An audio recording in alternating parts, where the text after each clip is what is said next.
Good morning all of you. कैसे हैं आप लोग? ठीक हैं? देखिए, आज इस वीडियो में हम बात करेंगे क्लास 7 हिंदी व्याकरण और अध्याय 4। अध्याय 4 में माफ़ कीजिए, अध्याय 5 था। अध्याय 5 है शब्द रचना, उपसर्ग, प्रत्यय और समास। ठीक है, कितना अध्याय? 5। 4 को भूल जाइए, 5 में आइए। देखिए, प्रत्यय यहाँ तक हम लोग समाप्त कर लिए थे, अंग्रेजी के उपसर्ग तक। अब प्रत्यय के बारे में आते हैं। तो उपसर्ग का यह विलोम होता है, उल्टा होता है। मतलब उपसर्ग प्रारंभ में जुड़ते हैं, शुरुआत में, और प्रत्यय अंत में। जैसे कि दूध वाला, तो वाला जो है प्रत्यय बना, तो नया शब्द क्या बन गया? दूध वाला। दुकान योगदार, तो दार इसमें प्रत्यय है, बन गया दुकानदार। अब परिभाषा में आइए कि प्रत्यय वे शब्दांश हैं जो किसी शब्द के बाद लगकर नया शब्द बनाते हैं। ठीक है, तो इसकी विशेषताएं भी देखिए कि ये शब्दांश होते हैं, शब्द के अंश होते हैं। दूसरा है कि इनका स्वतंत्र उपयोग नहीं किया जा सकता है, उपसर्ग का भी नहीं होता है। ये शब्द के अंत में जुड़कर उसके अर्थ को बदल देते हैं। कौन? प्रत्यय। अब देखिए प्रत्यय के भेद। ये दो प्रकार के होते हैं। पहला कृत प्रत्यय, दूसरा तद्धित प्रत्यय। तो कृत प्रत्यय किसे कहेंगे? देखिए, जो प्रत्यय क्रिया के मूल धातु, जैसे पढ़ाई में मूल धातु क्या हो गया? पढ़, लिखाई में लिख। ठीक है, जो प्रत्यय क्रिया के मूल धातु रूप के साथ लगकर संज्ञा या विशेषणों की रचना करते हैं, वे कृत प्रत्यय कहलाते हैं। जैसे देखिए, आव है, आवा है। उदाहरण में ये प्रत्यय का नाम है, जितने भी लाल रंग में है सभी प्रत्यय के नाम है। कस योग आओ, बन गया कसाओ। दिख जोर आवा, दिखावा। तो प्रश्न यहाँ से बनेगा कि दिखावा में मूल धातु क्या है? तो दिख। प्रत्यय क्या है? तो आवा। ठीक है, इस प्रकार हम लोग देखिए, आवट है, सजावट बना। आहट है, सनसनाहट बना। आका है, लड़ाका बना। अक्कड़ है तो भुलक्कड़ बना। आऊ है, कमाऊ। ना से हंसना, कर से लिखकर, ता से लिखता। ये था आपका कृत प्रत्यय। दूसरा है तद्धित प्रत्यय। जो प्रत्यय संज्ञा, सर्वनाम अथवा विशेषण के अंत में लगकर नए शब्द बनाते हैं, वे तद्धित प्रत्यय कहलाते हैं। प्रत्यय देख लीजिए, जितने भी लाल रंग से हैं ये सभी प्रत्यय हैं।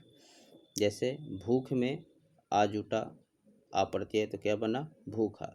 यहाँ भी गौर कीजिएगा परिभाषा पर कि संज्ञा हो, सर्वनाम हो अथवा विशेषण हो। ठीक है, आई बुराई। ठीक है, एक प्रकार के ये विशेषण ही है। बूढ़ा और आई, बन गया बुराई। आना, तो घर मूल धातु में आना प्रत्यय जुटा तो बन गया घराना। ठीक है, इसके बाद है आनी, तो बन गया जेठानी। आड़, तो सोना जोड़ योग आड़, सोनार। आड़ी, भीख जोड़ आड़ी, भिखारी। आस से बना मीठा योग आस, मिठास। आहट से बना चिकना योग आहट, चिकनाहट। उसके बाद इधर भी देख लीजिए, प्यास है तो आ प्यासा। चतुर में आई, चतुराई। ये सभी शब्द बनाए हैं। आपको मुख्य रूप से ये प्रत्यय का नाम याद करना है।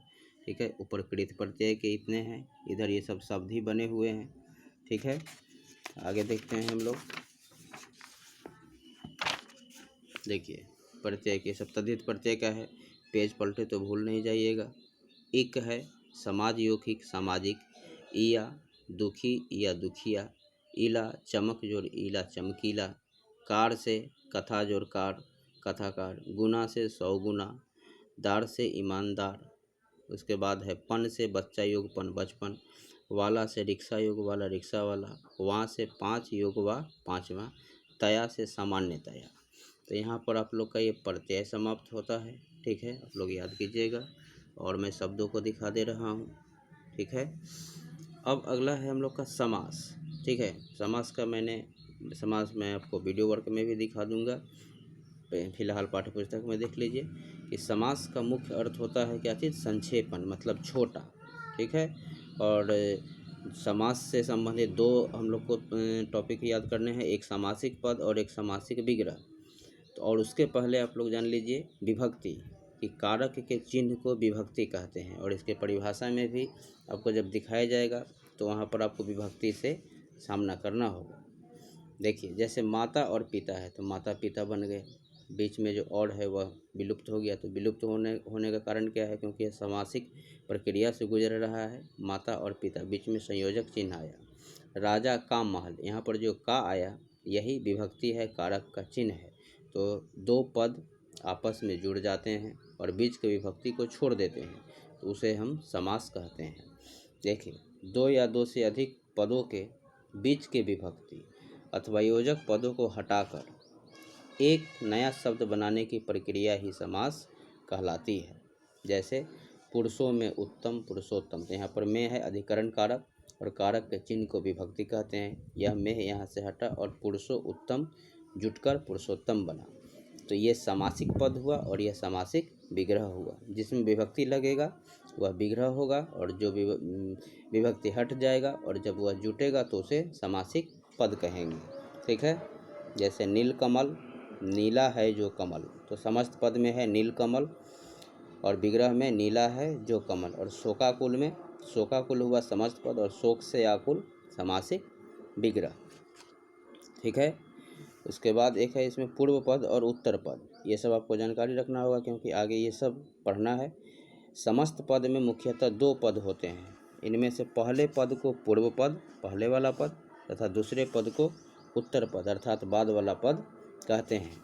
इसके बारे में देखिए उदाहरण, जैसे राजमहल, तो राज हो गया पूर्व पद और महल हो गया उत्तर पद और इसका समासिक विग्रह क्या हो गया? राजा का महल। और राजा का महल का समासिक पद क्या हो गया? राजपद, राजमहल। ठीक है, राजमहल। समास के प्रकार में आइए।